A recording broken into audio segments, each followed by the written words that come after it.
Welcome everybody to the show. I hope everybody is well. Salute, good morning.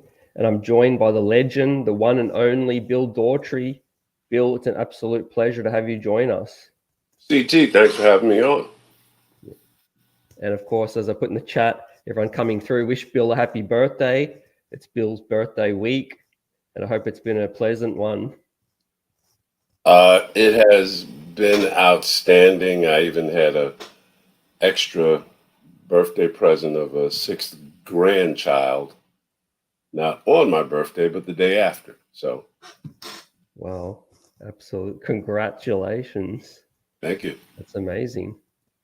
And I hope the golf course has been kind to you, Bill. What have you been up to recently? Basically, I play golf whenever I can, which is once or twice a week. I bowl one day a week. I'm also into photography. I'm surprised I don't have a camera in my hand right now taking a picture of this. It might happen before the show is over. So. Yeah. Yeah, amazing. Well, we're here to talk about these New York Knicks, Bill. But yeah, the chat's joining us as well. So if there are any questions that come up, I'll bring it up on screen. Okay. There's a lot going on at the moment, Bill, with the news, the Donovan Mitchell talk, and the Knicks have had a busy off season as well. And off the back of a down year, which was off the back of a good year. What have you made of the Knicks recent years? Well, 2 years ago was a very pleasant surprise. The emergence of Julius Randall, Derrick Rose coming on late in the season and turning them into what they ultimately became, a playoff contender, fourth best team in the East.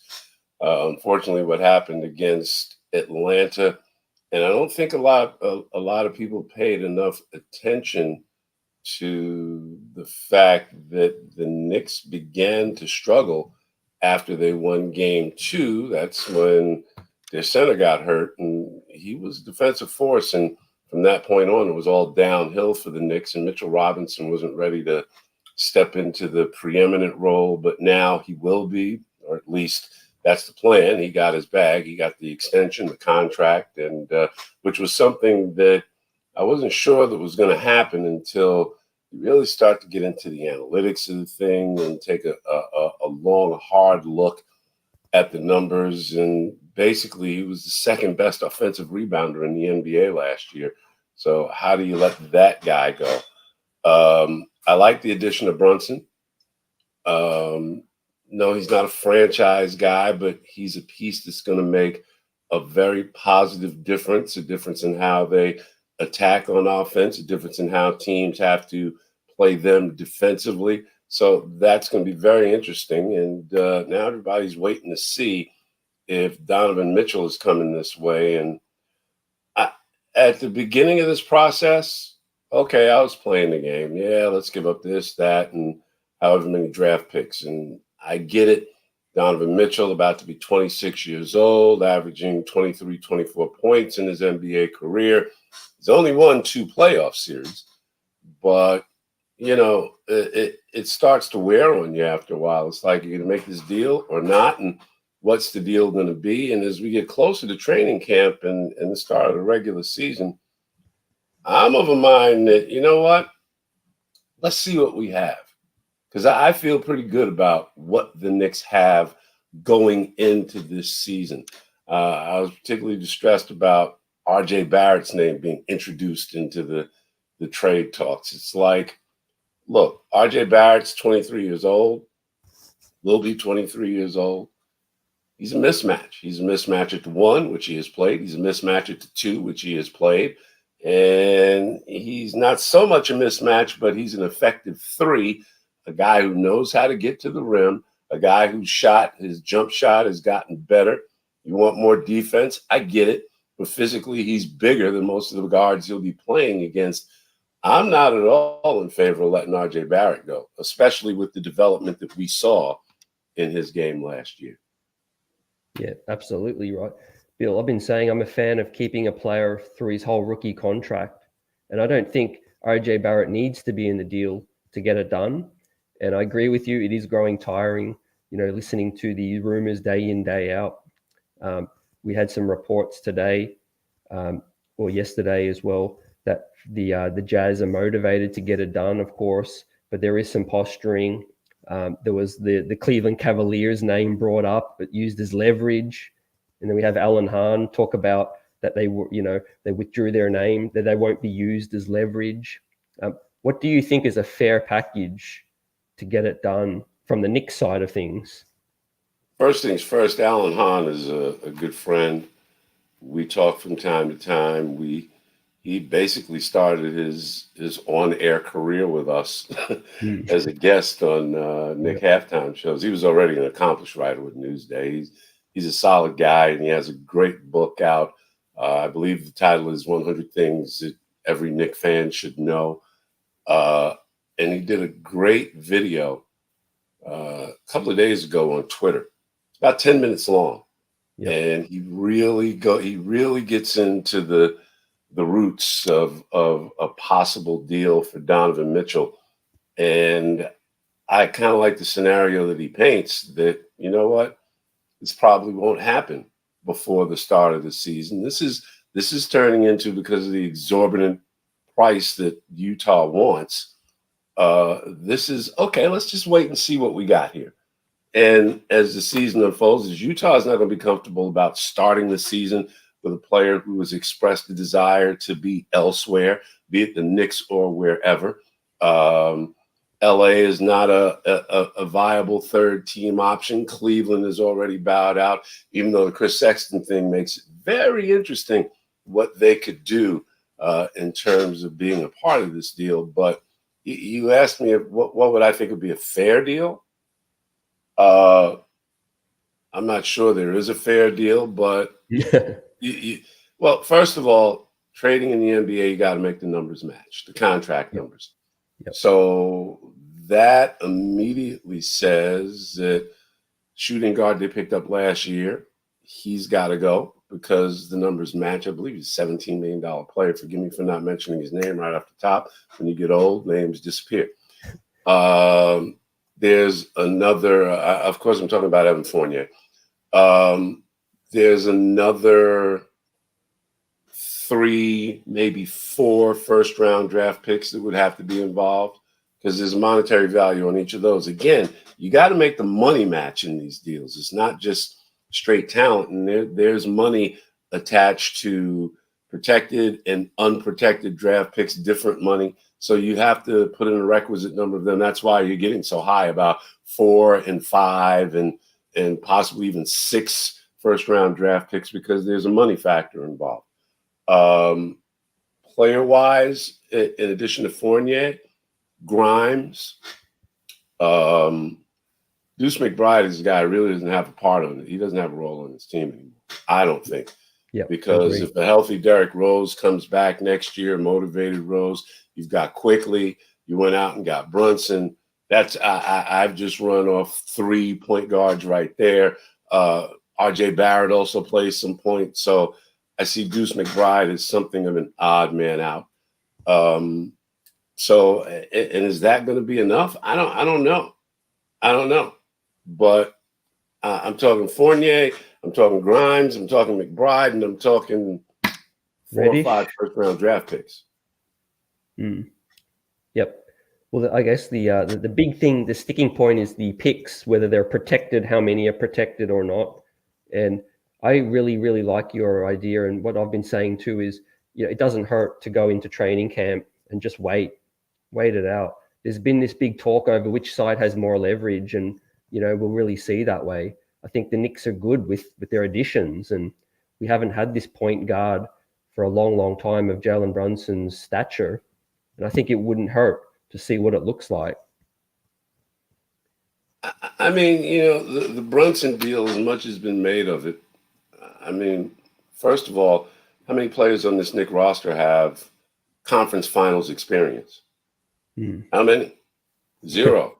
Zero. And here's a guy, okay, I get it. He backed up one of the elite players in the league, and he was down for part of the playoffs, and that's when Brunson's star really began to shine. So I get all that.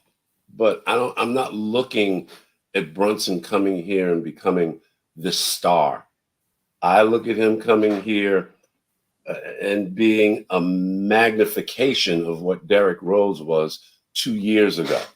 You'll have him from the start of the season. He'll be a starter. He's not there just to provide energy, but he's going to be part of, okay, this is how we're going to play this year. This is how we're going to try and play this year. And I think those are the big takeaways. Yeah, he's going to have his games where he has outstanding scoring nights, and he's going to have his games when he doesn't score the basketball. So it's that player that's in the middle. How consistent is he going to be in this role with his father on the coaching staff in a town where his dad played? I remember a very, very funny interview that they had with Brunson. I want to say it was one in the early rounds of the playoffs. And he was talking about his father. They asked him about his dad. He said, that guy can't play. I'm the better player. So, and now, of course, his contract definitely brings that home. But, I think he's going to be a solid addition. And I think the other X factor is going to be Mitchell Robinson. Okay, now he's no longer a developing guy. He's a guy who got a contract. He got an extension. He got his bag. And now he's a guy that's going to be counted on.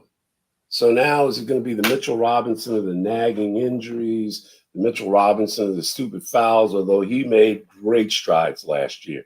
He really improved as a player last year. And, every time I saw him touch the ball, it was cringeworthy. But still, he's been working, very hard in the offseason. And he's continuing his transformation. And it's going to be interesting to see what kind of player he's going to be now that there are expectations. He doesn't have other guys to fall back on at that position. He's the guy now. So let's see how he's going to play. I think what we saw in the summer league with the development of Grimes and Jericho Sims, I'm watching that and I said, okay, the Knicks have two solid rotation players off the bench based on what I saw in summer league. I'm not ready to make either one of them a star. I'm not ready to make either one of them a starter, but they are solid pieces off the bench. And Grimes, in some situations, if you pair him with R.J. Barrett in the backcourt, you got a couple of 6'6" monsters who can pretty much dictate how other teams are going to attack. And I think that's part of the stuff that's lost in the mix. When you talk about acquiring Donovan Mitchell, you put him and Brunson together. Now you got a very smallish backcourt, and teams can do things to you offensively that you can't quite cover defensively, and no amount of points will compensate for that. Yeah, that's been the big talk. And of course, exactly like you said with Mitch's impact, that's going to be profound, especially with or without Donovan Mitchell. The Knicks had the above league average defense for the second consecutive year with Tom Thibodeau since 1999. And I'm looking for that defense to continue. But that's going to be tough to see with Brunson and Spider. They're going to have a large three-man, Bill. Somebody that we haven't talked about at all, and I'm surprised there's not a little bit more conversation about this, at least publicly. I don't know what the Knicks are thinking about it, talking about doing privately, internally, but Obi Toppin showed you some flashes of what he could be at the three. And I'm not saying for one second that he's Julius Erving or Connie Hawkins, but he plays that same kind of game. And he does have he has enough of a handle where he can get to the rim from that position. And I'd like to see a continuation of what we saw, not just in the last 5 games, but toward the end of the season, post All-Star break, that he became, I don't want to say a more reliable shooter, but you didn't hold your breath when he was standing over there in the corner with the 3 ball. He started to knock some down. He's got enough handle. He's got enough quicks. He's definitely got the Showtime mentality. I'd really like to see him get some run at the 3 this year. I don't know if he and Randall can work together, but again, that's the kind of stuff that you try and figure out in training camp. You go in with a certain mindset and see if that can happen. And if it can't, then you make adjustments off of it. If Obi's still going to be that transition 4 off the bench with a little bit of a stretch 4 in the mix, I'd go for that too. But I'd really like to see what he could do if you put him at the 3. Yeah, there's a lot of talk about Randall might possibly, maybe they're interchangeable. And I'm sure if you've seen how slim Randall is looking at the moment.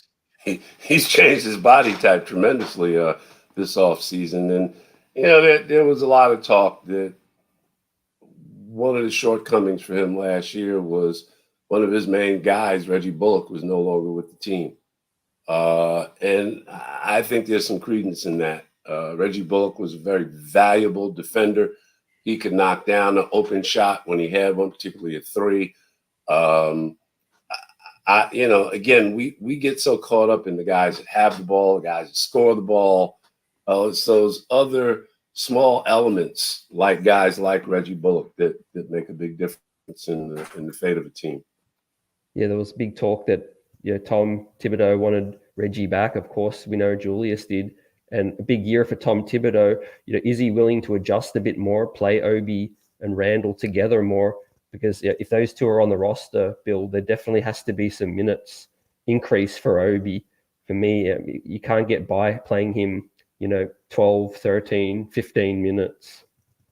Well, again, you got to see what the guy is going to do when the light is on. And I don't mean against the tail enders, the Washingtons, the OKCs. No. See what he's going to do when they play the Celtics. See what he's going to do when you play even the Brooklyn Nets, although I wouldn't want to be a Brooklyn Net for anything in the world this year. That team has, boy, oh boy, what they went through in this offseason and ultimately did nothing.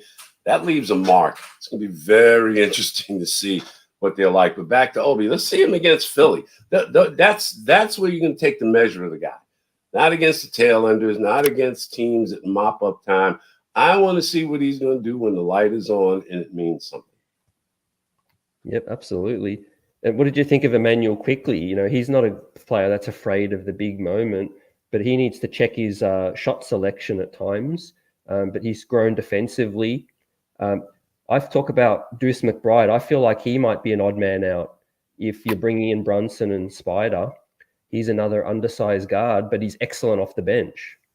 I really don't see where McBride fits on this team. I don't see that spot. And it's like I'm watching him in Summer League. And it's like, okay, Deuce, do something that's going to make me say, damn. It never really happened. He was, he was a guy who was running the offense. He was, doing what the company asked him to do. I don't know if there's any reward in that, but no, I'm not feeling Deuce. And I was very high on him. I wanted to see what he would be like when he got minutes. We all flash back to that Houston game that he got into early in the season, and he was a solid player. But I don't see a spot for Deuce McBride going forward on this Knicks team this year. I may be wrong. And there's injuries. You never know what's going to happen. But no, I don't see a spot for him. Another guy we really haven't talked about is Cam Reddish. What's going to happen with him? Your thoughts on IQ? Yeah. Quickly, I like Quick. I like Quick a lot. His shot selection sometimes makes you scratch your head. the kid that's on Philly, I can't remember his name right off the top of my head, the point guard, his former teammate at Yeah, Kentucky. Maxey. Yeah, Tyrese Maxey. Yeah, I'd like to see quickly rise to that level of play, that level of consistency, that level of dependency. Because Tyrese Maxey was a critical part of the Sixers even before James Harden got there. I'd like to see Q rise to that level again. Another player who made great strides improving last year, and he showed that the moment isn't too big for him. No matter who, no matter what. That's the kind of thing I want to see from Toppin this year. Well, I saw that from Quickly last year. He had some big moments against some pretty good competition, against some playoff type competition. That's what I want to see come out of Obi this year. But I'm pleased with Quickly's development. But I think it's going to be a thing of, okay, if Rose comes back 100%, how does that change Quickly's role? He's still going to be that third guard off of the bench, but is he going to be a shooter? Is he going to be a point? And he had some nice games at point last year. I don't know if I'm ready to trust him with that yet. I do like he's grown defensively, but I do really think that Quentin Grimes is on the verge of giving him almost the same, if not better, output. Bigger guy. One of the first things I picked up on Quentin Grimes in summer league was, he's not just standing in the corner waiting for the ball to come to him anymore. All of a sudden now he's getting some minutes at point. He's actually handling the ball and orchestrating the offense. And he's just not a 3-point shooter anymore. He's actually putting the ball on the deck and getting to the rim. He's using his size now.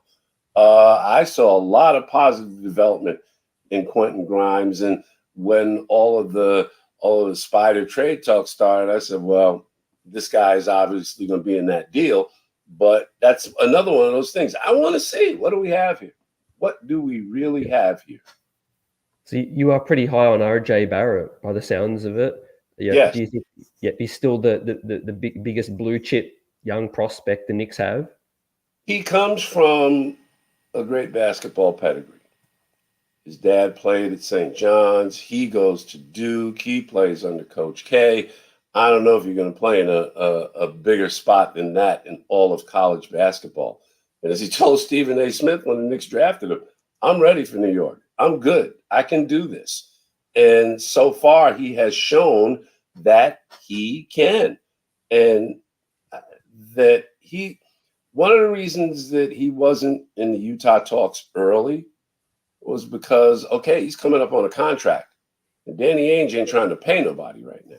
Yep. But now that all these other avenues have seemingly failed, now he's starting to get his mind around, it's RJ Barrett. I want him to stay here. Rightly or wrongly, I want to see what RJ is going to be. And that's my whole vibe on the Knicks. Let me see what we have before we go trading it up and breaking stuff off. The draft picks, I don't care about.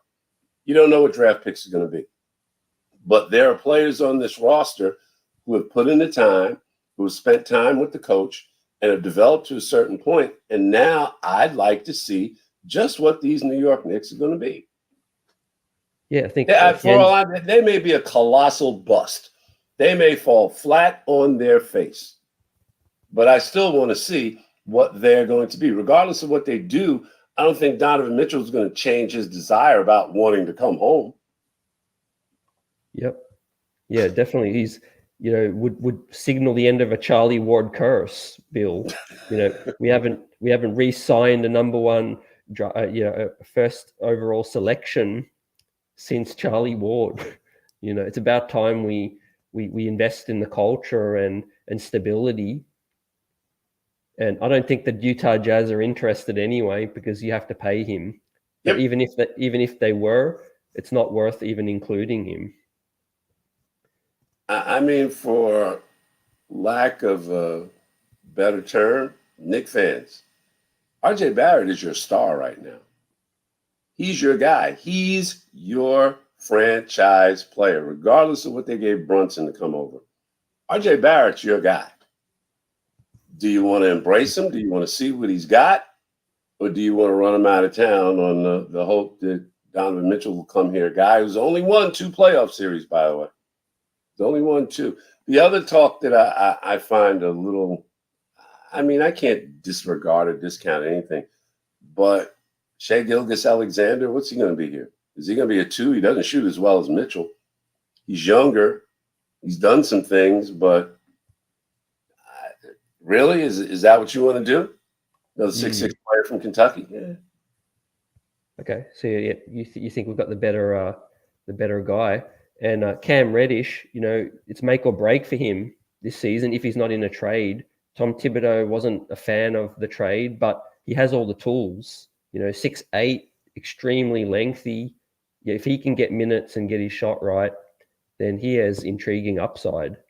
Well, let me ask you this right now: who's a better player, Cam Reddish or Obi Toppin? Same guy, really.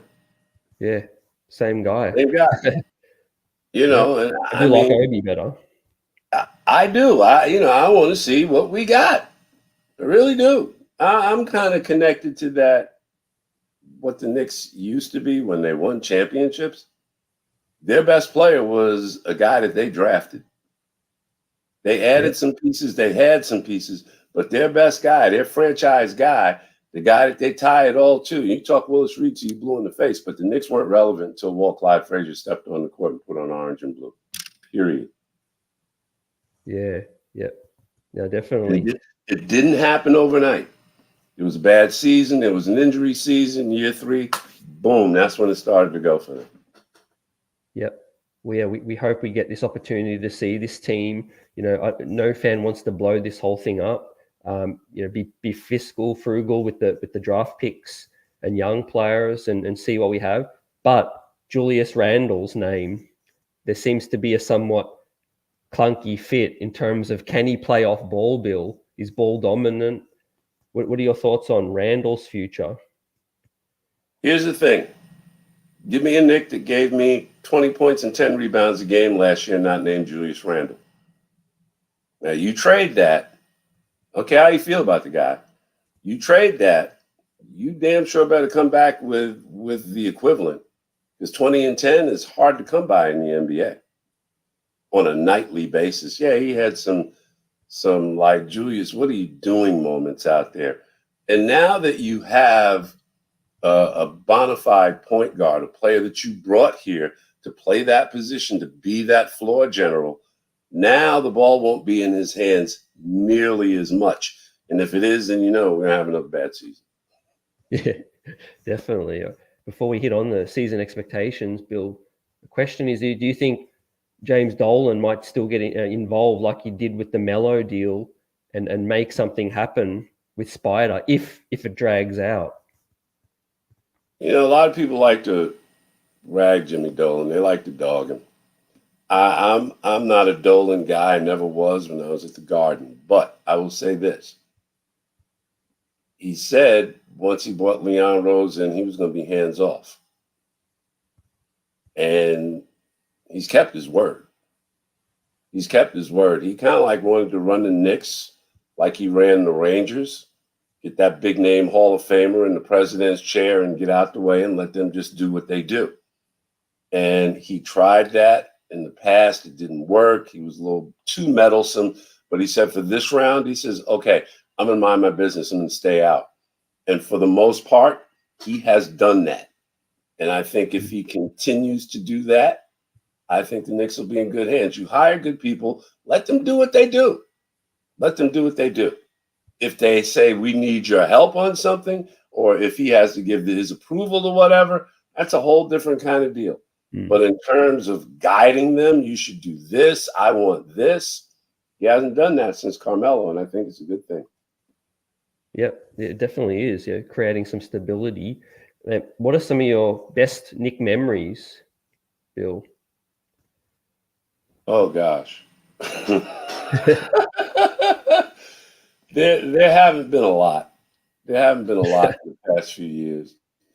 I can think of some wretch moments. I wanted to punch Paul Pierce in the face when he does his little helicopter thing at the Garden a few years ago after they win a game. It's like, really? Come on, man.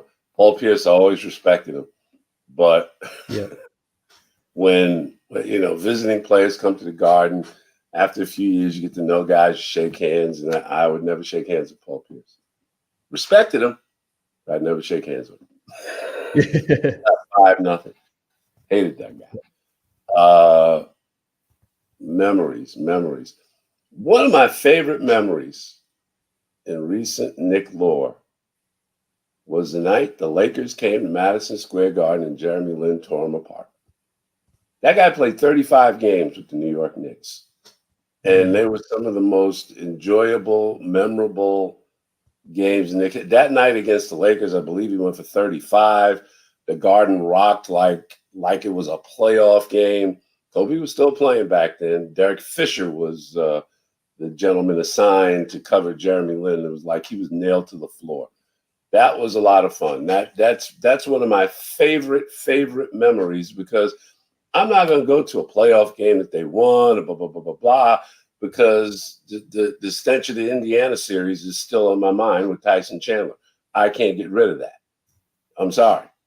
And my mind goes back to that. So I got to pick some small, insignificant night-to-night moments during the course of regular season play that really stand out. Mike Woodson was one of my favorite people with that team, and he got the most out of that basketball team out of any coach, bar none right now, not named Red Holzman.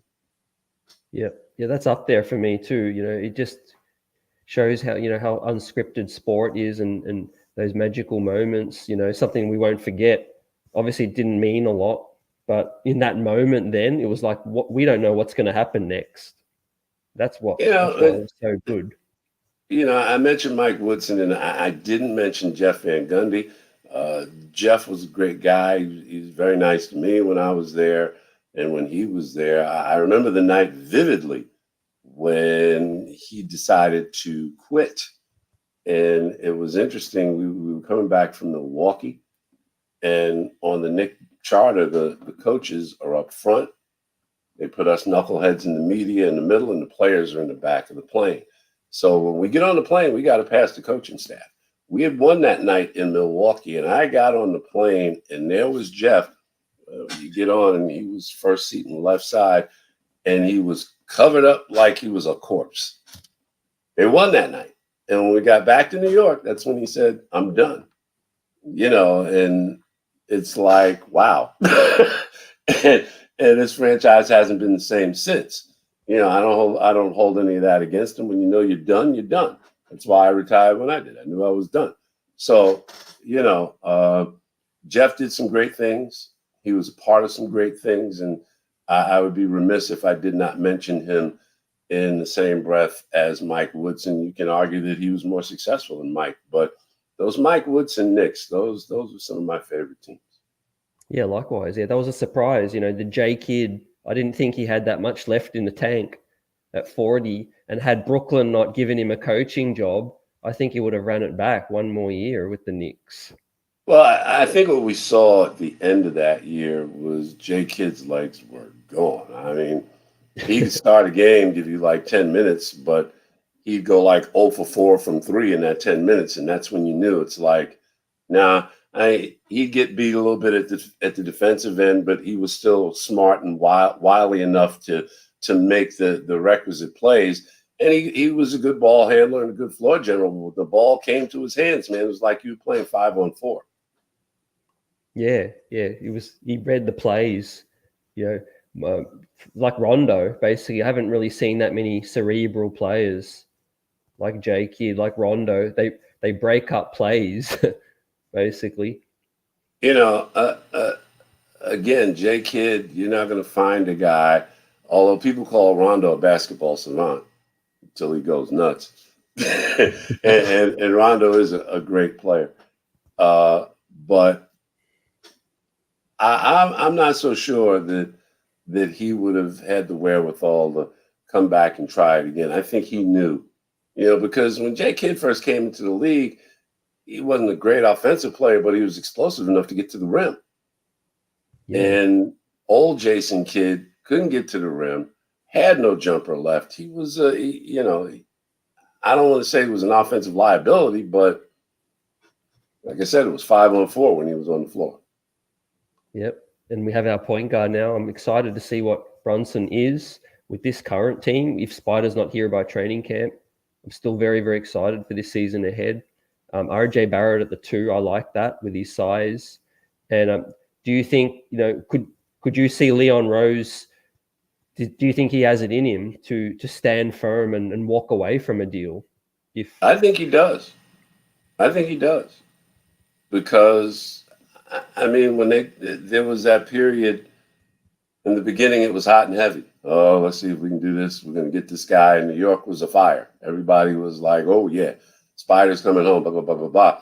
And then when they couldn't figure out the best path forward, when they figured that Utah, you want too much, we're not going to do this. We're not willing to do this. And talks just kind of went away for a while. And everybody had their little, let's see if we can figure it out period. Okay, now we're past that. And they still haven't figured it out, at least not to our knowledge. So I think he does have the wherewithal to say, you know what? I got my picks. I got my team. It's like Gene Hackman and Hoosiers.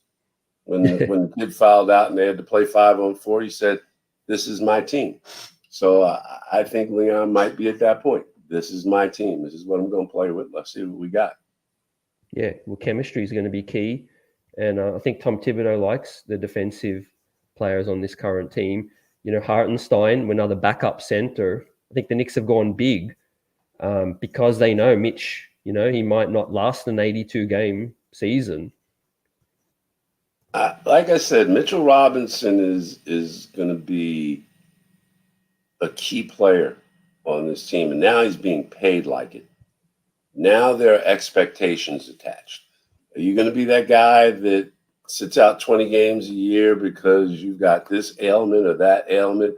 Or are you going to be that dog just going to just suit up every night and go out and try and beat the hell out of the other team? Yep. I mean, that's basically what it comes down to.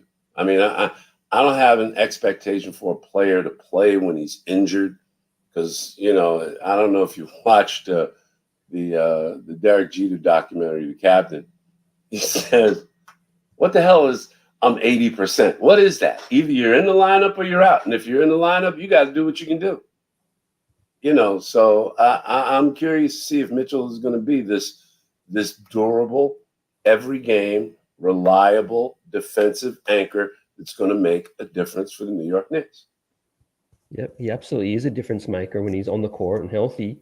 And lastly, Bill, with 39 wins, would you take the over, the current constructed team? Oh, yeah. Yeah, I would take the over. Yeah.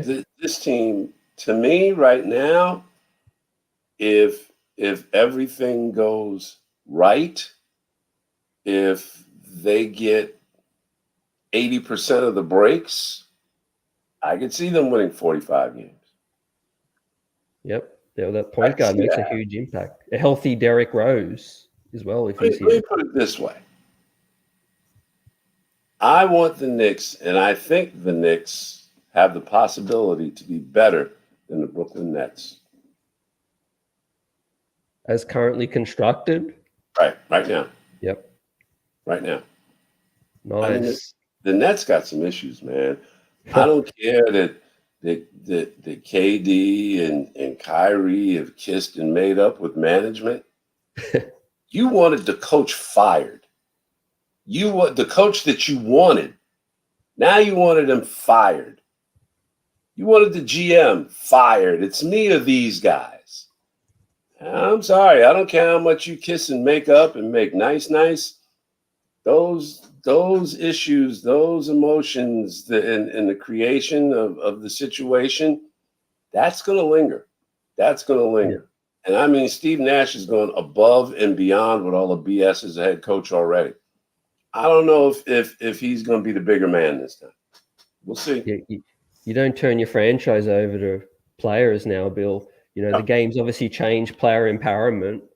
Yeah, and I give Josiah credit for saying, no, dude, that's not going to happen. Any deal we make, we'll make the best deal we can for this franchise. And if we can't make that deal, then there'll be no deal. And I'm getting the feeling that there's going to be a similar vibe with the New York Knicks regarding Donovan Mitchell. Okay, we'd like to have this guy, but do we have to have him? we could see what we look like heading into the season, and then time tells all. Time reveals all, Bill. Yep. You know, suddenly you feel like, hey, we're working. This thing's fitting well. You know, and then demands change as well on Danny's behalf. Talk about awkward fit in training camp. If they bring Donovan in with a brand new coach, rookie coach, how is he going to handle each and every day those questions? Utah's got a mess on their hands. So, you know, I think Leon Rose is doing the prudent thing, man.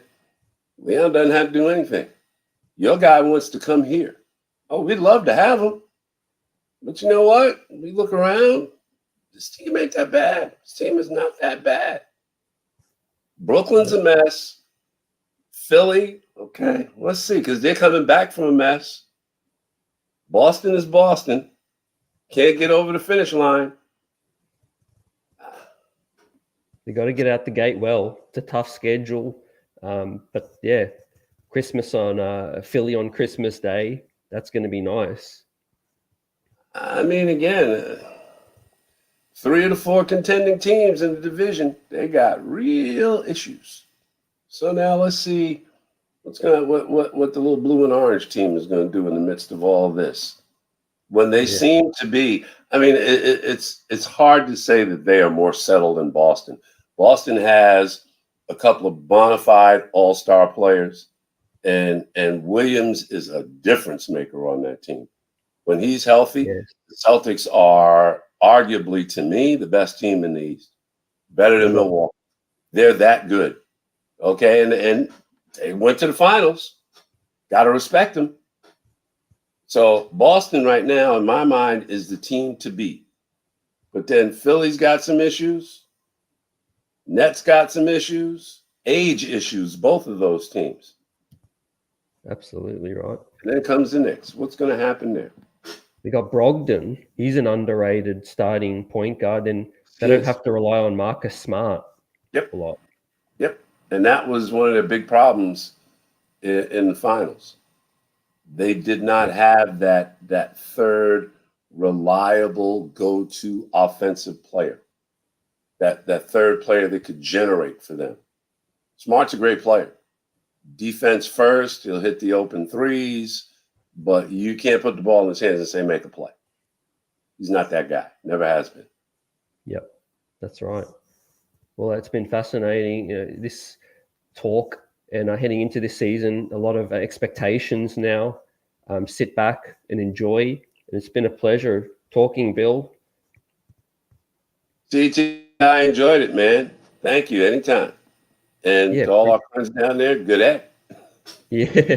And the chat showing you so much love, saying how much they miss you on the airwaves. And happy birthday again, everyone that's missed. Yep. Stay blessed, and hopefully we talk soon. Talk to you again, CT. Thanks again. Yep.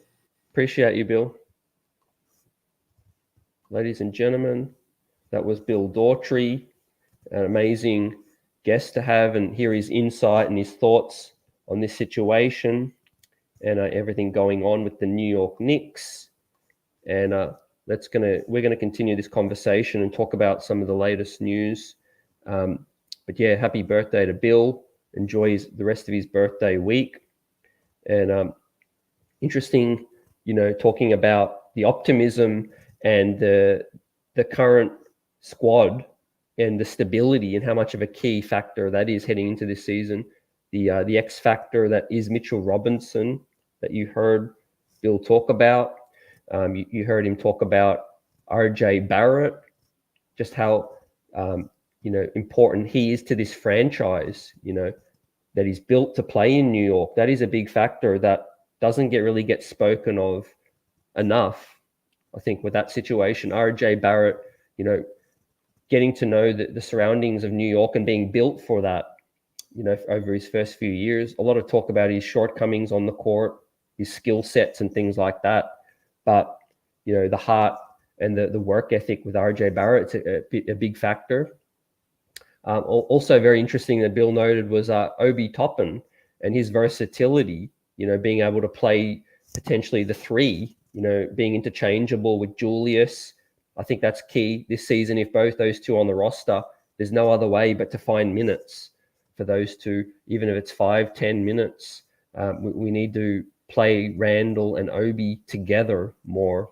And also very interesting, Bill does feel that Leon, has the confidence to walk away from this deal if needed, and he doesn't believe Dolan, is interfering or getting involved in decisions, which is very, very good for us. Let the front office do their work as well. And appreciate the chat, everyone out here showing love to Bill and us out here.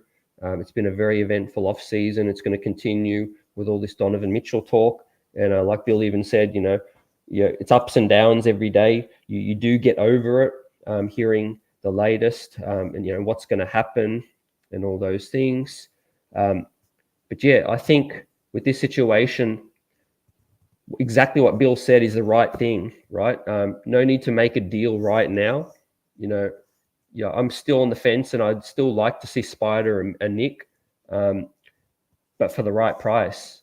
For the right price, you've got to see what we look like coming into preseason as well, and that might help us make better decision. Also, the pressure that Danny Ainge and, like I said, the first year head coach is going to have, that's going to be crazy out there to see. If they bring Spider into training camp, what a thing to put your rookie coach in that kind of situation where he's got to ask about Donovan Mitchell every single day. I mean, we really know that ain't going to fly at the end of the day. I think the leverage is going to swing, and as we touch on some key tweets and news that dropped yesterday, which was monumental with this situation. And Brian Windhorst does talk about, around the league, it does sound like, as they talk to folks, that the Jazz are trying to apply some gas, obviously, to get this thing over the line. And we saw the Cleveland Cavaliers, and we see Alan Hahn, pull out of this, remove their name. They don't want their name being used as leverage and all of those things. So yeah, what are your guys' thoughts on this talk? Is the tide turning with this thing and getting closer to getting done for a right price? I do think the players are amenable, whichever one or two young players. I think it's all about the picks for Danny Ainge. He wants to blow this thing up. He definitely wants to get the best possible chance to lose every single game and get in the sweepstakes. So Victor Wembanyama, Scoot Henderson. It's a crazy stacked draft class coming up, a generational draft coming up. And he, rightfully so, he wants all the best possible chance. He doesn't want to risk bringing Spider in to training camp, and into the regular season to win some games out there, or risk being injured. I don't even think that's been spoken of enough, ladies and gents. Yeah. What would happen if Donovan Mitchell, started to play hard and tweak his ankle, touch wood, nothing happens. But, with this situation, you never know, right? It's very, very, very risky to bring in him. And no wonder they're applying the gas. So, we'll start to hear even more reports coming into the next few days and into the next week, I think. And I really believe these reports, credible reports, that they want to get this done before training camp. It just makes sense for both sides. But we do have leverage, like Bill also hit on, and that is, we're okay with how we are. We're not equipped to win a chip yet. We're not going to be winning a no championship this season. So ride it out and see what happens. The deal's still going to be on the table, and it's basically a game of poker up in here to see which guy blinks first, I think. King Puppy thinks it's going to happen. Well, I can agree. I do see this thing eventually happening. And first and foremost, yeah, you guys showed out. Appreciate the love and the support for the show. And Bill coming on, he enjoyed it, and it was a fun conversation as we get closer to this season, and his thoughts on the East as well. And he's confident that we might be better than Brooklyn with the mess going on. That is something that doesn't really get spoken of enough. Team harmony, team chemistry can really, really hurt, if things aren't right. And we saw Brooklyn, we saw the wheels fall off last season. Yet Bonson advantage Knicks. Yesterday's price ain't today's price. Longer this takes, the less power Ainge has, right? Yeah, especially when the whole league now knows Bonson and chat that what kind of tricks and games they're up to. Bringing in different teams' names every day. Cleveland saying that Miami are now involved. They like other deals, all of those things, right? It's interesting. We surveyed, says Leon won't look bad if we get him or not. Knicks will be having a better season this year. Yeah, that is a great point. I still think there will be some animosity if he doesn't get it done, and then if he overpays, there will be the normal complaints. Bodega says Randall and Tibbs will be here for the immediate future. Fans need to accept that and stop with the toxic emotions. Yeah, I think it's just passion is where it comes from. The New York Knicks fan base is the passion second to none with this thing. And Margaret's been consistent with we're giving up 2 unprotected picks only. That is final. Yeah. Let's keep it down low. Let's start there and keep it there as well. I think that's where where Danny Ainge is starting to ask for more young players, though. If we're not going to budge on the picks, he wants more young players. Well, your agent, the Knicks are the only players right now because Cleveland said no thanks. Basically, yeah, the report was that the other teams have understood now that they just can't get in the race for this deal, and everyone's basically pulling back their offers now because they don't want to, they don't want disharmony and disgruntled players. So yeah, definitely, the whole league knows that Donovan Mitchell is basically New York Knicks bound. It's just a matter of when it happens, I think. But yeah, we don't really need to get emotional with this thing. Like I know it's tough going online and not knowing when something's going to happen, but these guys are going to, basically do what's right, understand when it's the right situation. And Leon would have blinked by now if he was going to, acquiesce to Danny's demands. This thing is dragging out. It's fair to say, but I could see a finish line in sight. Yet New Yorker salute. Players love to play for Tibbs and Brunson. Loves him. Fans hate on Tibbs. Is too off the top for me.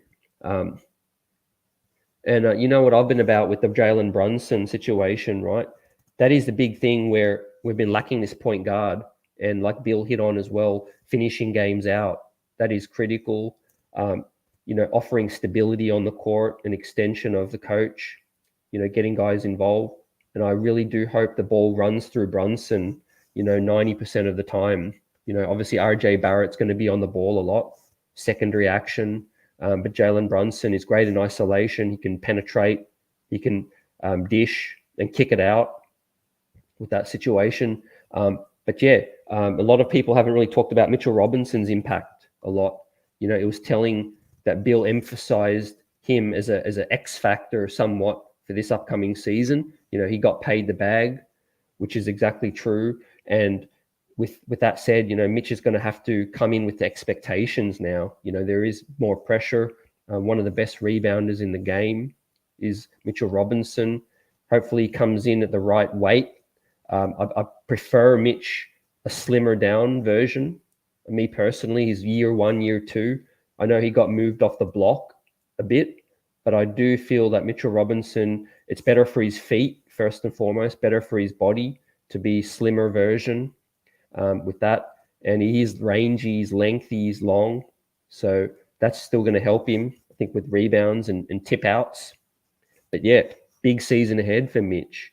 Offensively, at least maybe try to put the ball on the deck. If he's not going to flash a J, I like to see Mitch, when the defender sags off him, I'd love to see him put it on the floor like he crossed up Plumlee, and he, took advantage of that when the defense was lapsing with that thing.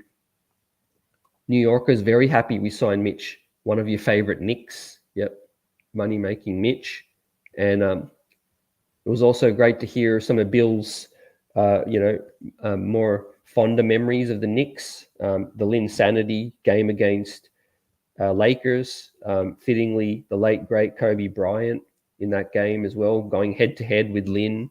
That was a special time as a Knicks fan, even though, we didn't win and the games didn't mean a lot. But yeah, I can only imagine, guys, in the media, how fun that would have been, and the unscriptedness of that just takes us back. His fondness of Mike Woodson as well, and how close they were. Mike Woodson's impact on the Knicks. I was a little bit upset his time was cut short as a New York Knicks coach as well. Obviously Phil Jackson dropped the ball with that situation. Bringing in Derek Fisher, missing out on Steve Kerr, and then bringing in Jeff Hornacek. I mean, how many cracks at it did he mess up? Mike Woodson, could have continued there, and was stiff. I think not getting another chance after that one down year after the 54 wins. I think clearly Bill's high on this stability, high characters, guys that have been able to produce in New York. It's one thing to produce in Atlanta or produce somewhere else, right? Guys need to be built for New York, built for this situation, right? It's like no other place, to play in with this thing. And Still Dre says the 5 picks plus Obi wasn't an overpay. Yep, it was 2 unprotecteds and I think three protected picks. Well, to me, I would rather only keep one good young player in the deal, whether it's got to be supplemented with a Deuce or a Cam. But I don't really know if the Utah Jazz want Cam Reddish. But yeah, I would only be willing to part with one of Grimes, one of Quickly, or one of Obi, and then Deuce or Cam to try to get the picks down with that situation. Brunson, very important for Leon not to get crushed on his first major deal as a GM. Prez, he is doing a great job so far holding the line. And we didn't quite get to dive into that with Bill, but the pressure to get the Melo deal now versus the lack of pressure for this Donovan deal, I think it's a big difference. The Melo deal was something that was a lot more, obviously Dolan intervened, but the fans and everyone was aching for that superstar to come in. And I feel like now a lot more of the fan base are have trepidation over Spider, I guess, over his size, not so much his game, but I guess his size and his fit, with this team. So yeah, the fan base's thought process has changed over the years. It's evolved. As Knicks fans, we've drafted some great young talent, and a lot of us want to see as many of them, play out their rookie contracts and and build a home, build a home here in New York. Margaret says Obi, RJ, Cam, that is too steep. Yep, I agree. That's way too steep. And I called it from the beginning. I said the RJ Barrett thing. I said, that was just light talk. There wasn't anything serious about RJ being in this deal. I would be shocked if he's in the deal, right? And CA hits as well, right? If we get Spider, we need, not saying I would trade RJ, but we need a guy like OG. You're on the right path there with the the fits, and needing a defensive wing like that, right? To pair next to Brunson and Spider with this thing, right? But you say the only overpay will be giving RJ 30 mil. I say you let him come in this season and let him earn whatever he's going to get paid. Whatever RJ ends up getting paid will be a result of what he does this season, right? I think that's a fair deal for both sides.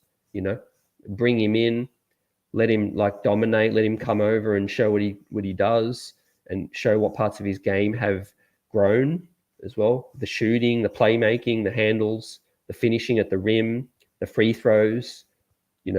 Let him show what he's worked on this season, right? And let him earn the bag. Let him earn it. Well, I think we need to learn a lesson from overpaying or from paying Julius Randle a year or two early. It does show we paid Julius Randle 1 year too early. So, with RJ, star J Barrett, bring him in for a season another season, right? Or mid-season, and then make a decision, right? Again, don't force nothing. We don't need to make a decision right now. Yeah. Cash Out says that offer was a negotiation tactic. Yeah, Leon knew they wouldn't take that deal. That's the key negotiating, fam 101, where you start low. Danny Ainge starts with the highest demand with 7 picks. That was leaked out for a reason, and that was never going to happen. And the Knicks start negotiations with 2 picks. Well, so what's going to happen? They're probably going to meet in the middle somewhere. That's how negotiating is done. And New Yorker says Rick Brunson will give us a Woody factor and keep Randall straight.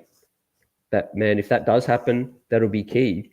And at the same time, Julius lost some fans. He could easily win fans back. It's all ahead of Julius with this season. He comes in and has, the right approach, I would say. He's already in the right shape, which is good to see. He's ready, trying to have a bounce back year. It does look like nobody's interested in Julius. I don't know, how accurate all the reports are, but the Lakers aren't interested in taking him.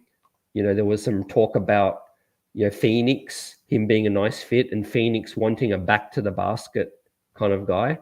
So yeah, I do feel like, Julius at the moment, he's going to come into training camp as a New York Knick, right? I just don't see Julius getting traded at the moment. But yeah, look for him to come in with a fresh mindset, playing with the point guard Brunson, and seeing what he can do. Margaret likes the job Leon Rose is doing so far as well. Yep, I have an advocate for him anytime. Yep. El Servi, salute. Fournier, Cam, and 6 first-rounders with 3 unprotected. I think they still want a better young player, but in terms of the picks, that could end up being what it might be. But if we do add a young player, you're definitely going to take one more pick away, I think, and have it 5 first-rounders, I think. It's me. Appreciate your support. Let's get it. Yep, Margaret, absolutely agree. Knicks aren't trading RJ with this thing.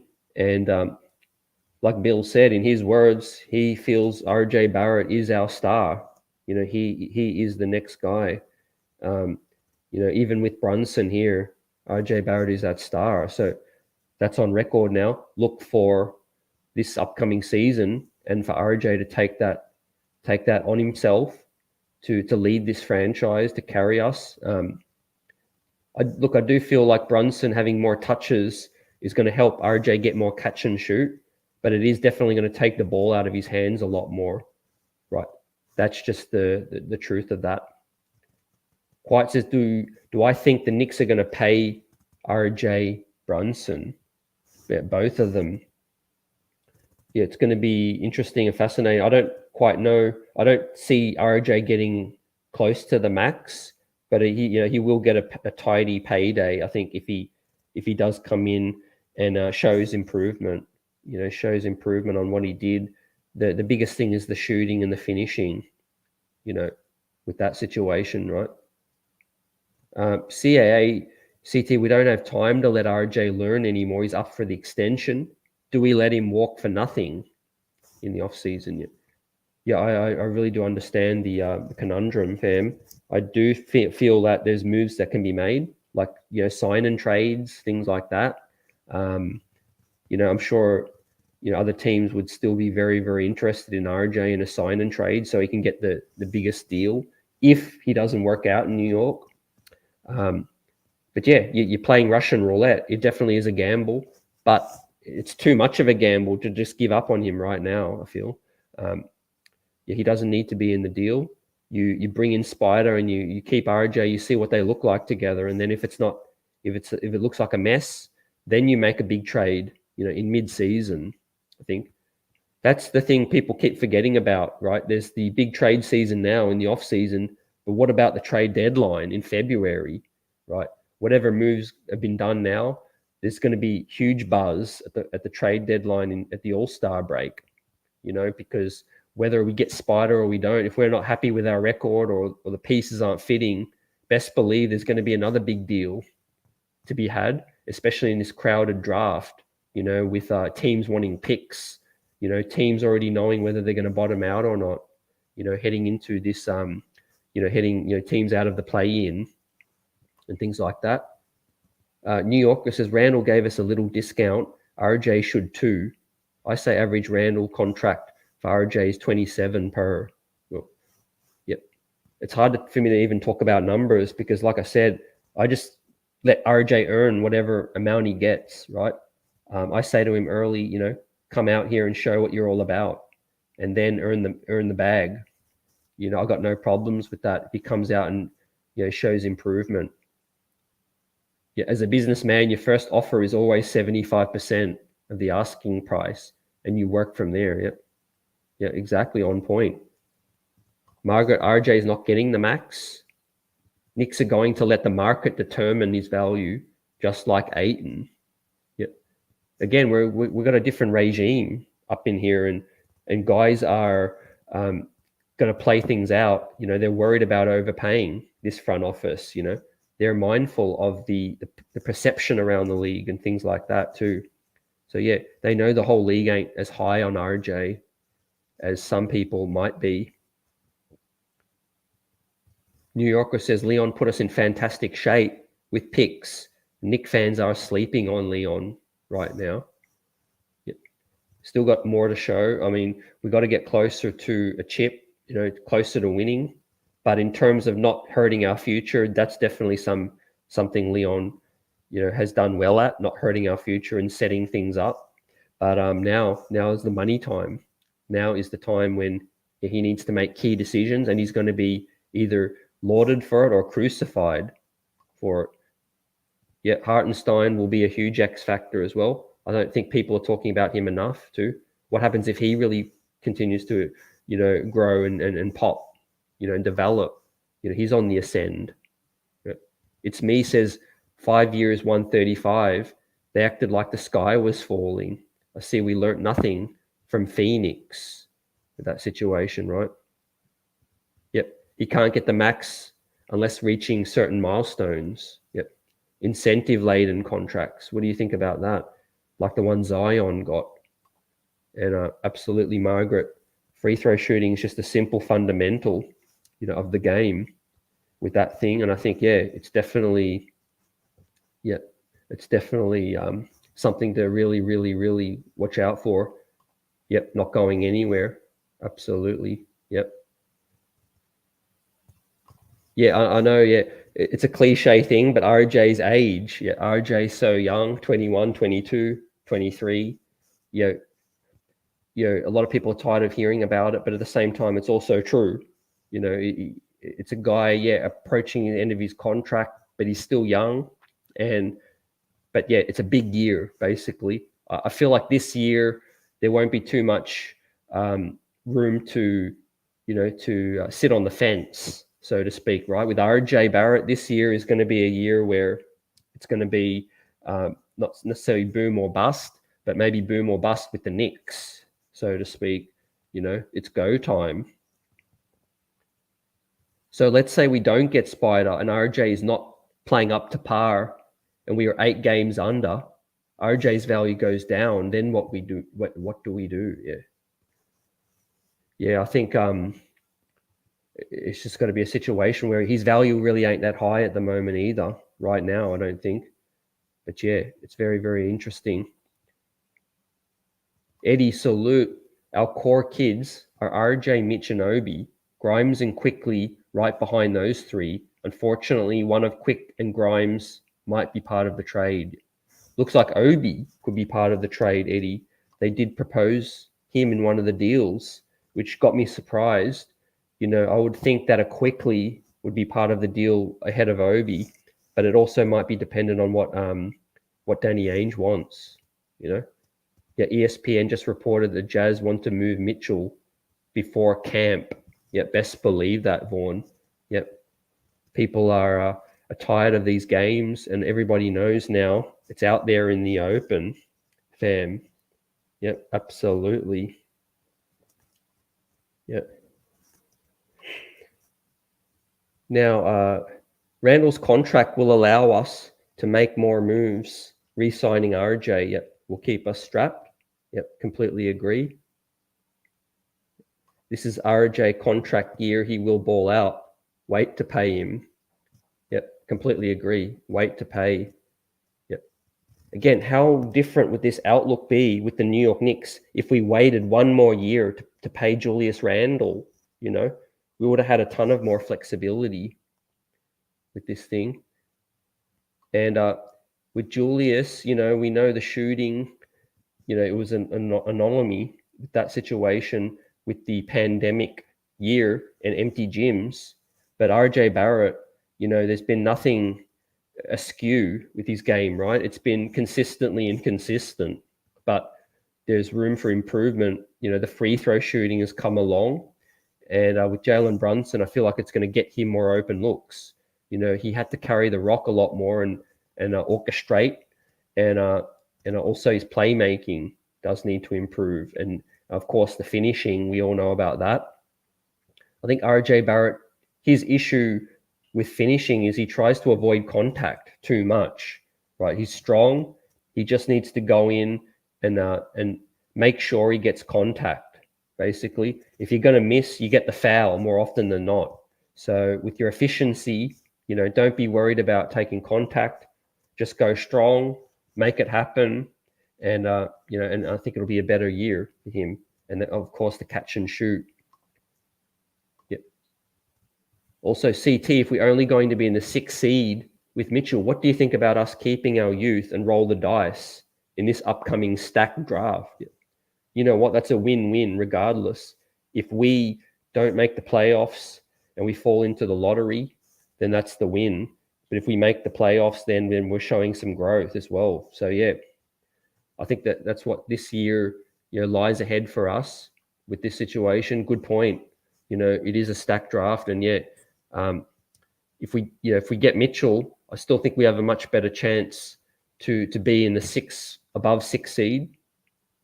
But I think with our current team, I think we have a chance to be 6-7 as well. James, salute. Jericho is a low-key good passer as well. Yeah, he actually catches offensive rebounds, then he kicks out before he lands. Yeah, I love his defensive versatility with that thing. That's definitely a huge key to his game. Yep. And Will, what's interesting is, yeah, the game of SGA. Bill wasn't as high on SGA. Shooting is a concern as well a bit, but SGA is a better defender. He's longer than Donovan. Those are the pros that he has over Donovan: size and D. Well, Martin can't teach age. Yep. Quiet, yet Zion's talent undeniable. Yep. Wayne, how long should a rebuild take? Good question. You know, hitting on draft picks is the key to that question, I think. It could take 2 years. Look at Phoenix, you know, they were pretty bad. They signed Chris Paul, hit on a couple draft picks, and the rest was history. You know, they found themselves in the NBA Finals. So I really think a rebuild can take as little as 2 to 3 years, but it really shouldn't take probably more than 7 years. On that note, you know, the Knicks have still been at it. Yet 22, RJ is mature beyond his years. Yep. He's got that pedigree, you know, growing up around the game. You know, that says a lot. Just like Jalen Brunson, you know, growing up around his parents and around the facilities and being, you know, learning the profession side of the game. You know, it's one thing to just be a outstanding athlete, but to learn the profession of how to carry yourself, how to look after your body, you know, how to create relationships as well, and not be a disgruntled, you know, kind of situation with this. I don't think that'll ever happen with RJ. Now, there's obviously a very interesting talk about RJ and Tibbs's fit. You know, Alan Hahn debunks that. He says Tom Thibodeau is incredibly high on RJ in that situation. You know, Tom Thibodeau likes every player that works hard. Well, I think Tom Thibodeau can look past players' deficiencies, but one thing he doesn't settle on, you know, is if you don't bring it. You know, you don't bring it in practice. You don't take it seriously with that thing. Yep. the rise of Nick Salute. When RJ is 25, do you believe he will be close to a Spider level? If a deal can't be made to pair them, swap them. With that, if a deal can't be made, swap them. Yeah, when RJ is 25, he's probably not going to be at Spider's level. Could he be close? Yeah, I think, if everything goes right, he could be close to that. But yeah, they're a different kind of players. I think RJ is going to be more, much more two-way, higher ceiling of a two-way player. I think the way Donovan Mitchell is, he's not going to get any better defensively. Like he is what he is right now. He's an exceptional offensive player, and he's a bad or average or bad defender. With that, now RJ could be a solid offensive and a very solid defensive player as well. So yeah, I guess it depends what you value in that and people's impact on winning as well. It ain't just about putting up 30 pieces as well. CT, we drafted 2 starters in last 5 years, Mitch, Rob, and RJ, and we're still banking on draft picks. Yeah, that is a tough situation. I know some fans don't. Yeah, it's tough to continue to wait each and every year for the unknowns. With that, definitely. But one thing is, talent gets better and better in these drafts as well. We just need to be picking in the right selections.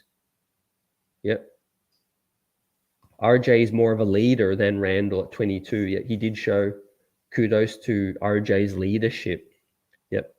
With this thing, absolutely. Yeah, cash out.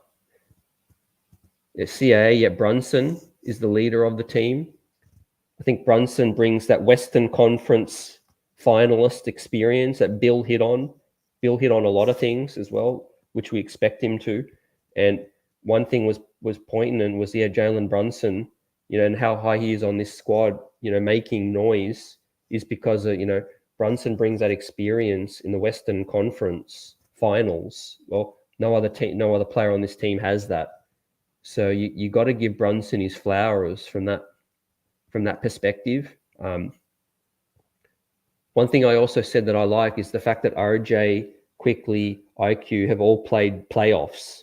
Not a lot of draft picks in their third year have had a taste of playoffs as well. It's unfortunate what happened last season, but the fact is, they got some playoff experience, which is pivotal, and they missed out last season, which should mean that they're more hungry.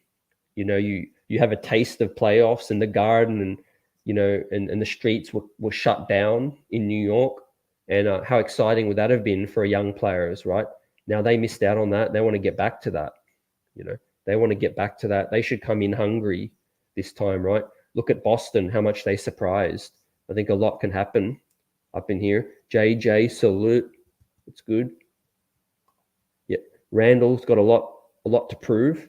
Yeah, a lot is ahead of for Randall with this season.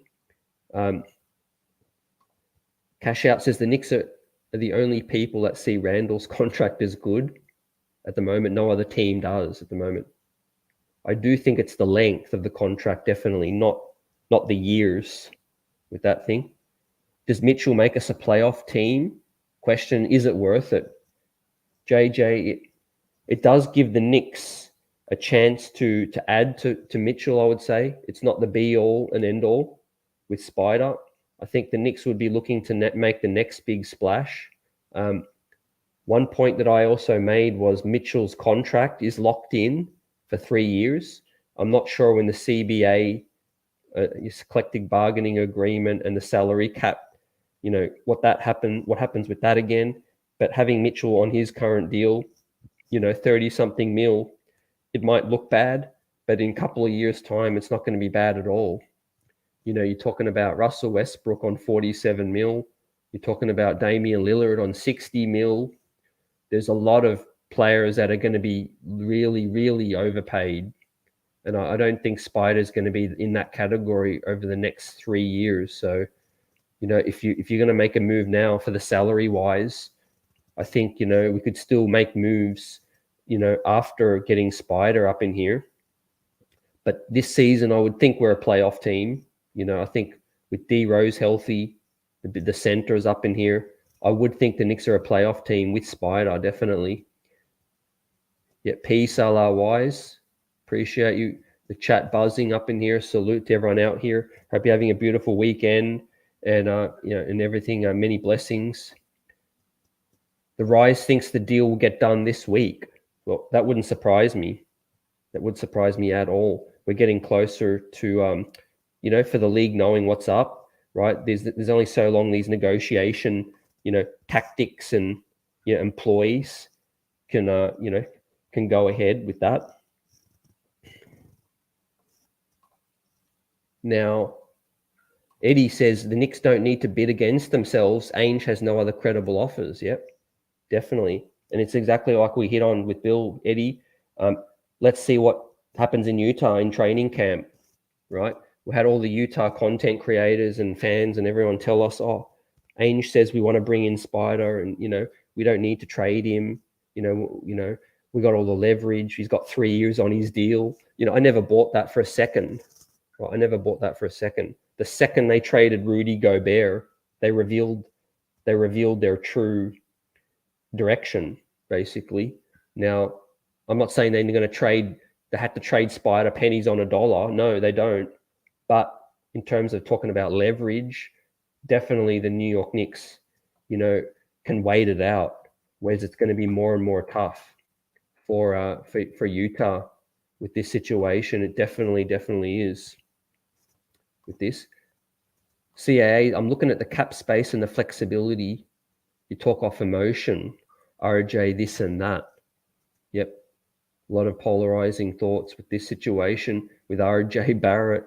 One thing's for sure is, like I said, this year, people won't really be able to be on the fence with RJ. I think it's put up or shut up for him in terms of earning the contract, and whatever happens going forward, whether he's a Knick, and just what kind of deal he ends up getting with this thing.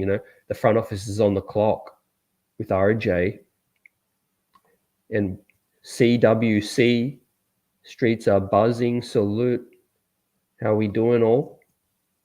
And Wayne says if a rebuild takes 7 years, the entire front office needs to be recycled. Yep. Yeah, no lies, right? Like I said, it could take longer than 7 years. Things, if you miss on draft picks, like, they're starting to correct things, but the Orlando Magic have been rebuilding for about 10 years or more, right? Which is crazy. Yep. Allah-wise, what has RJ done as a leader? What has it led to? He's my guy, but y'all be capping up in here. Look, I think fans are referring to, the way he carried himself throughout the press conferences and things like that. But in terms of leadership on the court, it's not really there yet. I think RJ can handle himself off the court, but on the court, he still gets frustrated as well.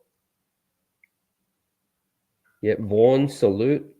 Couldn't agree more. RJ, in the last 15 games down the stretch, he quickly and Obi, especially the games 30 didn't play, were terrific. Yep. Chemistry-wise, look, there's definitely a lot more freedom with one less ball-dominant player on the team. I mean, it's fact, right?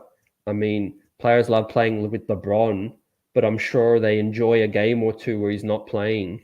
And they, players know that they can, get more touches and do what they need to do. It's refreshing. It's refreshing for those guys.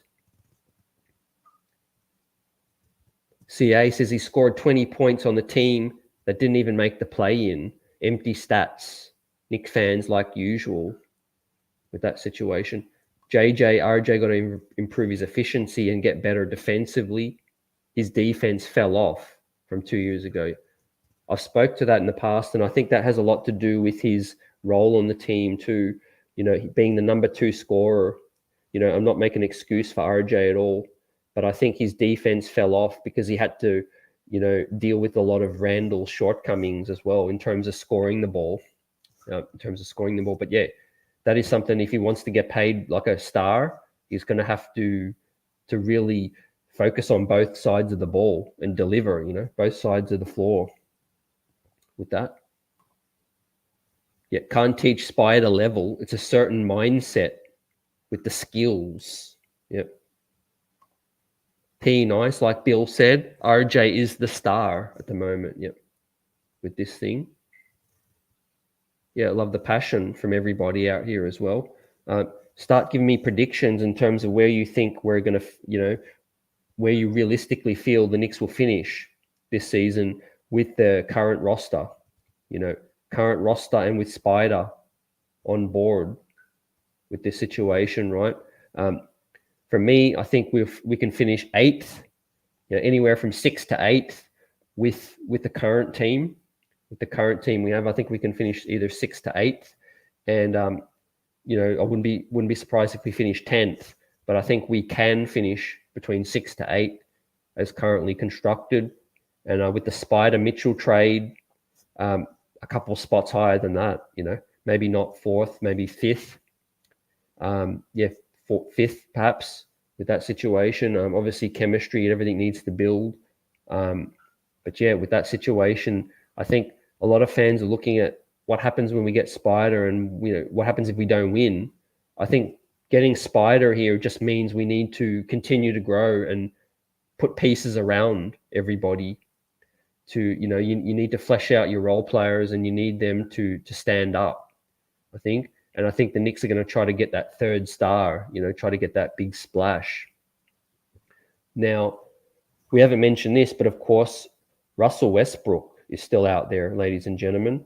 LA Lakers, they don't want his 47 mil on the books. So, with that said, they don't want Julius Randall. So, it's going to be tough. I initially thought that a Randall to LA, Russ to Utah kind of thing could work. But, there's reports now that LA aren't interested in Randall. So it's like, it's like basically Randall, looking like he's going to be a Knick, right? It looks like he's going to stay here with this situation. Yep. Yeah, definitely C-Dub. Cleveland took their name away. They weren't happy with that, them being used as leverage, I think. Yeah, Jerry says the next big trade may be Ayton in 1 year. The Suns matched, maybe because they didn't want to lose him for nothing, right? Maybe. Yep. Yeah, I thought the same thing too, fam, when that happened. I think, Phoenix, a lot's on their shoulders with this season, right? CP3 is getting another year older with this thing. So yeah, it's pivotal out here, ladies and gents. Utah wants the Knicks' future. The Godfather is not going to let it happen. Right? A lot of confidence from some fans with Leon. Yeah, and like I said, he hasn't done anything to hurt our future, but he also still has to be evaluated in terms, from my perspective, he has to pull off, some good trades, some bigger deals, and and obviously dealing with Ainge, if he can come out on the better side, then that speaks a lot. That speaks a lot to that. JJ says 40 and 42 with 10th or 11th seed. Yep. Appreciate you for that. That's very realistic. Yep, 40 and 42. That's almost 500 ball. 10th seed, play in, see what happens. 11th seed, miss out, end up in the lottery, fam. End up with a chance. We obviously have more picks to try to move up again. All that talk about that if we need to try to move up in the draft. Yep. With Mitchell, 6th to 8th. With Mitchell, yep. No, the East is no joke. Definitely. P nice, 54 wins with Brunson and Spider up in the air, right? That's a huge jump as well. Definitely our offense would be dynamic. Yep.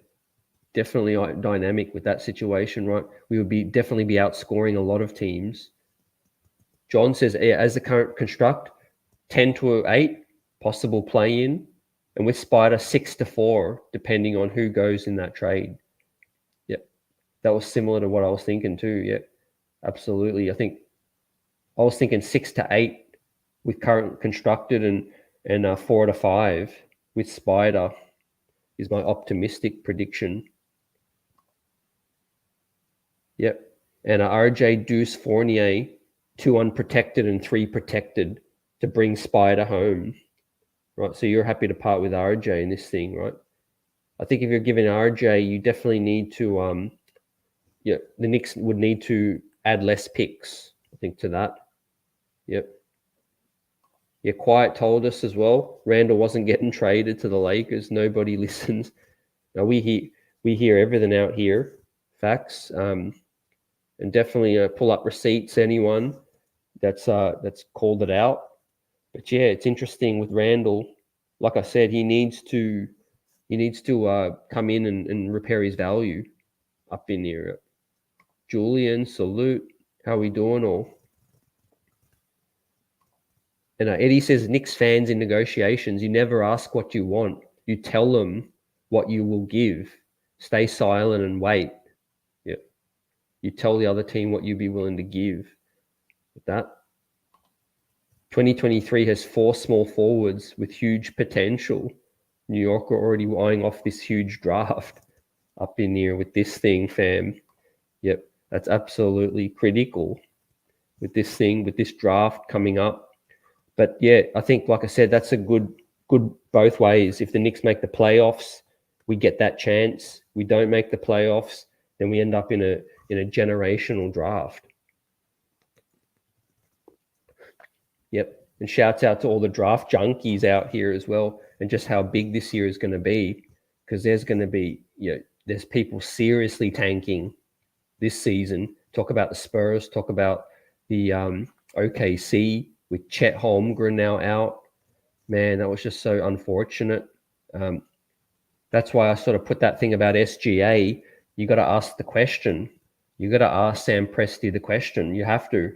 If you're a GM, ask what would be willing to take to get SGA. Because again, the OKC Thunder, they're not going to win many games this season. You take SGA away, they're almost a lock to be bottom 3 again and in the sweepstakes for Victor Wembanyama. And if Chet Holmgren has a injured foot already with torn ligaments or hurt ligaments, that's not a good start to a 7'3" unicorn. We've been down that road, been there, done that, seen that movie out here with tall, scrawny, big men.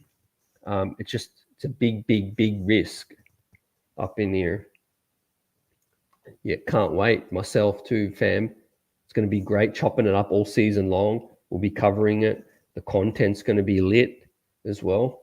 And we're having a guest on in a couple of weeks, Simon from Shot Quality as well, fan of the show, Knicks fan as well, changing the analytics world. He's glued to this season and his product as well, picked up by NCAA teams, NBA teams. And we're going to discuss, some of the prospects as well coming up this season as well. So there's going to be plenty of draft coverage coming up this season. It's going to be insane. And the top 10, 15 is deep, is very, very, very deep. Jerry got the Knicks can win 50 games. Randall and RJ lead the way with Brunson, D. Rose. Point guard play changes all. Yep. It changes all, fam, if they have the ball in their hand. That's what I really, really hope, right? Let RJ and Randall play off ball a lot more, right? Jalen Brunson's been there, done that. Western Conference finalists with Dallas, and he was there, right? Give the ball to him. I trust him a lot, and I do trust D. Rose as well, like you hit with that. That's going to change the outlook for this team. Yeah, Brunson, I think our game 1 total is going to depend on Tibbs and his ability to be creative with offensive and players, with offense and the players. You hit with that.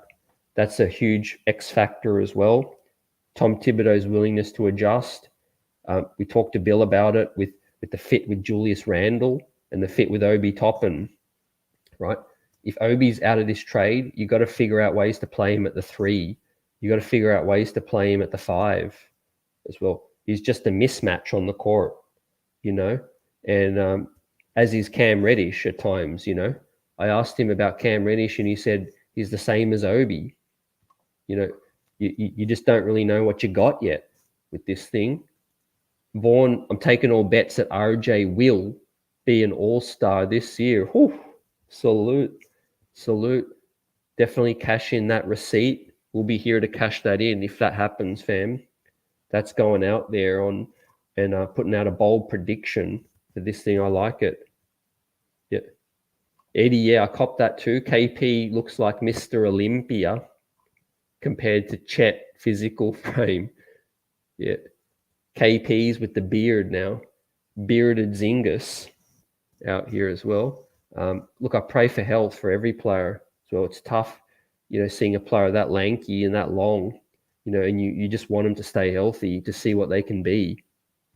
But I'd actually, this might sound like a crazy hot take, but I'd be just as confident that KP can stay healthy over Chet, because Chet's game is, it's risky, it's tough.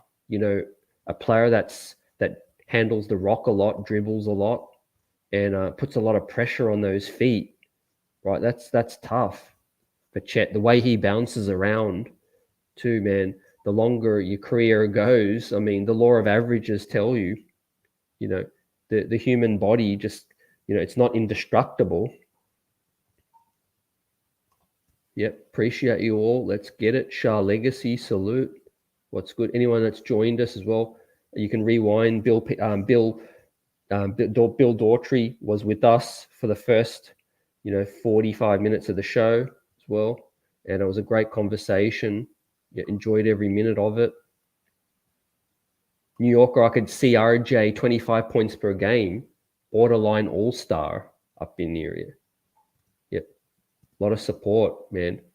One thing I will say is, Knicks fans out here, let's just support every player we have.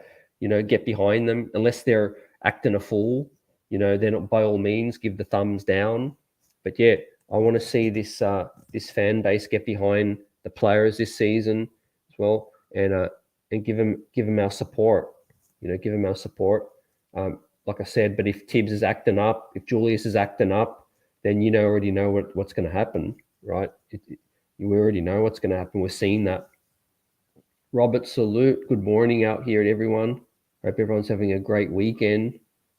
We're chopping up this Knicks talk as well. And a lot more things to come with this, this talk about the trade with Donovan Mitchell and Utah Jazz. The writers from the national media are in tune, and the leverage is turning, in terms of the talk about that Utah not wanting to bring Donovan into training camp. So that's telling. That's what I'd been suggesting all along. Both sides being really, really motivated, but also it's just great that it's finally out there now. It's finally out in the open. The Brian Windhorses of the world, you don't get more credible than that, ladies and gentlemen. Alan Hahns, Ian Begley's. Now, in terms of Cleveland, not being a part of this thing. So tell me, who do the Utah Jazz have now? Yeah, who do the Utah Jazz have now, man? It's like are they going to make up the Seattle Supersonics? They're in talks with Seattle Supersonics. They like their deal. Yeah. Eddie, salute. Appreciate you as well. Appreciate the support. Got the best chat in the biz. Let's get it. Yep. Serious B, Goofy Mavs and trolling. Mavs fans are trolling. JJ, we could use RJ and Randall shooting as well, as they did 2 years ago. Yeah. We need that shooting back. You hit with that. And I really hope Quentin Grimes. I really hope Quentin Grimes is a New York Knick moving forward. Definitely, absolutely, really, really, he's upside the thing. New York, I'm curious to see his game evolves with Brunson, and can it work? Yeah, that's a great question. It's got to start with sacrifice. First and foremost, fam. That's the biggest thing for Julius. We all know Julius got talent and he can play. He can play ball, but yeah, it starts with sacrifice with this thing. CAA says, nah, we just don't think RJ is a top 25 player or ever will be. Yep. Yep, I'm just lagging. Hopefully it's come through and it's stopped. Appreciate you, JJ. Yep, it was the connection. Yeah, Eddie says Cleveland was big when they took themselves out. Ainge is out of ammo. Yeah, yep. There was certainly big, man, with that situation. Right now we know the Charlottes, the Miamis. That's not gonna change now. Yeah, yep. Appreciate you, JJ. Chat out here, man. The best Knicks fan base in the world, and it's going to be a fun season regardless with this situation. Like I said, it's a deep draft waiting for us, or it's play-in playoffs. With this situation, it's going to be a bumpy ride though. Strap yourself in. A lot more news to come, and a lot more content. You know, like I said, all throughout the season, there'll be watch-alongs. There'll be draft content, regular guests. You already know what it is. Surprise guests as well. We keep the streets buzzing here, and it was amazing to have Bill on the show and to talk, get his thoughts about this current situation. And I hope everyone has a beautiful weekend lying ahead. Get after it, whatever it is you got to get done. And we'll see you on the next show. I appreciate everyone out here, and the streets are buzzing.